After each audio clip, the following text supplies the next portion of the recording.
everyone. Thank you all so much for coming on this tour today. My name is Maya Bushman. I'm one of the Education and Communication Fellows here at the Aldo Leopold Foundation.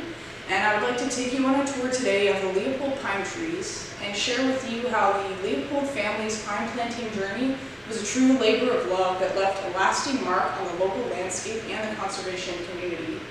Our program is going to be about 10 minutes long. We're going to start here in the visitor center and then make our way about a mile down the road in our cars to the shack parking lot, and then we're going to walk about 50 feet or so into the woods to gather at the pine trees.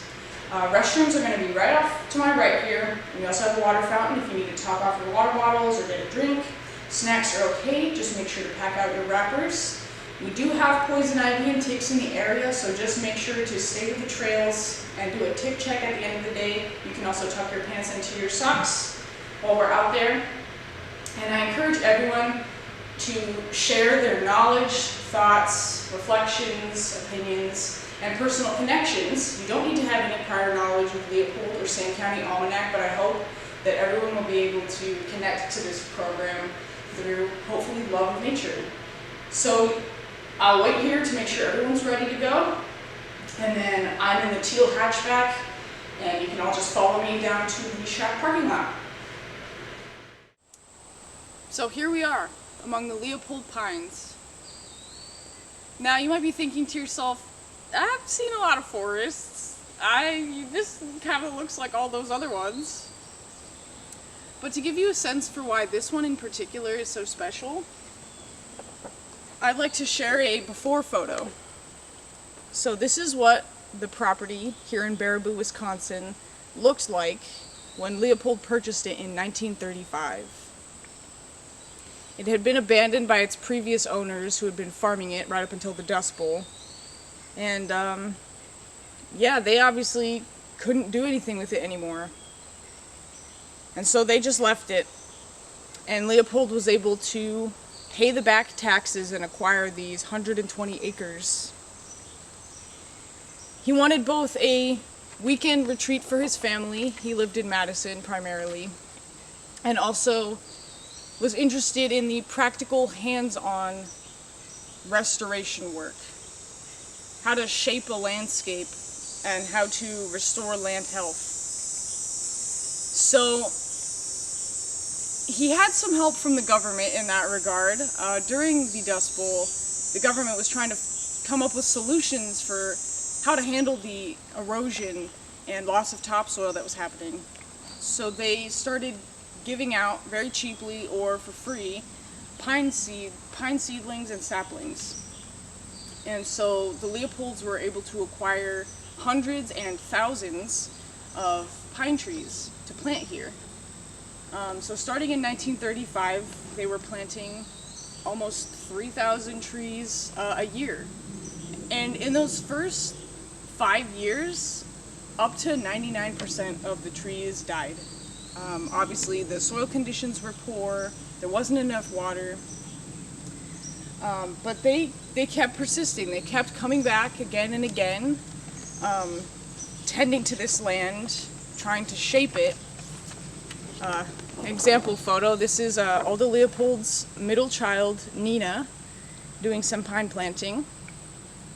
So they kept coming back again and again, and once they made it past that 5-year mark or so, the trees started flourishing. And so all the pine trees that you see on this property today were pines planted by Leopold, his wife, their 5 children, and any family friends that came out to visit the shack. Yeah, it's pretty crazy. They maybe went a little overboard, and can you blame them? They were, there weren't a lot of guidelines, and, if the government is just giving you a lot and you're trying to save the soil, they planted them pretty close together, so our foundation has done some thinnings to try to maintain the health of the trees here.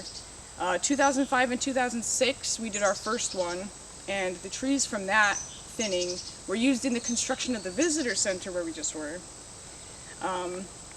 And then we did another one this past spring, and that was for a fellowship project. He's constructing Leopold bench kits out of Leopold pines. So if you remember those benches in the visitor center, yeah, making those out of the Leopold pine trees. So speaking of pine trees, and taking a step back here, we have two specimens here. Does anyone notice anything about these two? Yeah, their bark's different. So this one has a reddish bark, and then this one's got sort of black, gray. So this one here is a red pine, and this one is a white pine. And there was a third species that they planted as well, jack pine, but those ones have a shorter lifespan, so we don't have any living examples of that species here anymore, unfortunately. But yeah, just the time that they spent coming out here and planting these trees. I mean, Leopold wrote in this here book of loving pines, and if you haven't read this book, I would encourage you to read the essay that the pines mention comes from, Axe in Hand. He writes of loving pines, but it's one thing to write of loving something in nature. It's easy to look at something and think it's beautiful, to admire it, and then go about your day, go about your life, and pretty much cast it out of your mind. But he and his family, they kept coming back again and again. They put their hands in the ground and proved that their love was more than just admiration. And the reason that these trees are important beyond just this property, beyond just that family, is because of this book, A Sand County Almanac. The first section of this book is the almanac. So he writes of his time when he and his family came out here, and he's sort of he's reflecting on the changes throughout the seasons and what it was like being in nature here. In his November essay, Axe in Hand, he writes, "I've read many definitions of what is a conservationist and written not a few myself, but I suspect that the best one is written not with a pen but with an axe. It is a matter of what a man thinks about while chopping or while deciding what to chop. A conservationist is one who is humbly aware that with each stroke he is writing his signature on the face of the land. And as he examines what his own signature is and what that shows of who he is, he wonders, is the difference in the trees or in me? Why do I have this bias toward pines?" And he concludes by saying, "The only conclusion I have ever reached is that I love all trees, but I am in love with pines."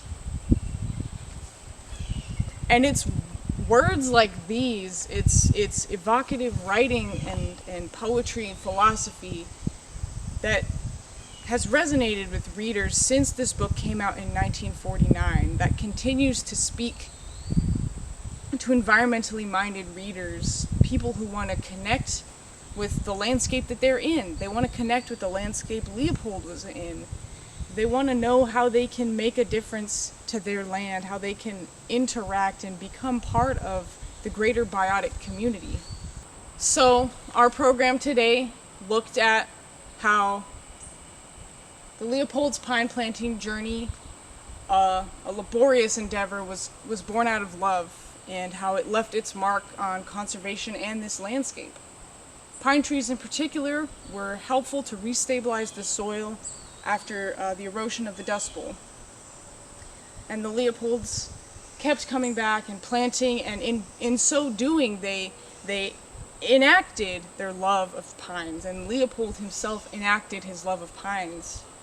And that love comes through and continues to come through in this writing, a book that continues to resonate with readers almost 75 years after it was published. I want to leave off by asking you all to think if there's something you love in nature the way Leopold loved pines. And if there's a way that you might show or embody that love that could make an impact. It doesn't have to be planting 3,000 trees a year for 10 years or 13 years. It can be your own version of this. I encourage you to discuss that with each other as you walk away from this program today, or take it home and discuss it at home with your families and loved ones. For those of you who haven't read this book, would highly encourage it. We also have other works by Leopold and about Leopold in our gift shop in the Visitor Center, an exhibit hall in the Visitor Center if you're interested in more of the history. I'll be around for another few minutes if anyone has any questions or wants to chat. And I want to thank all of you so much for your support in coming on this tour today. We wouldn't be able to do the work we do as a foundation without you coming out to these tours, without you donating and supporting our foundation. So I just want to thank you so much for that. We appreciate everything that you provide for us. And with that, we leave off from our tour today. So thank you so much, and have a great rest of your day.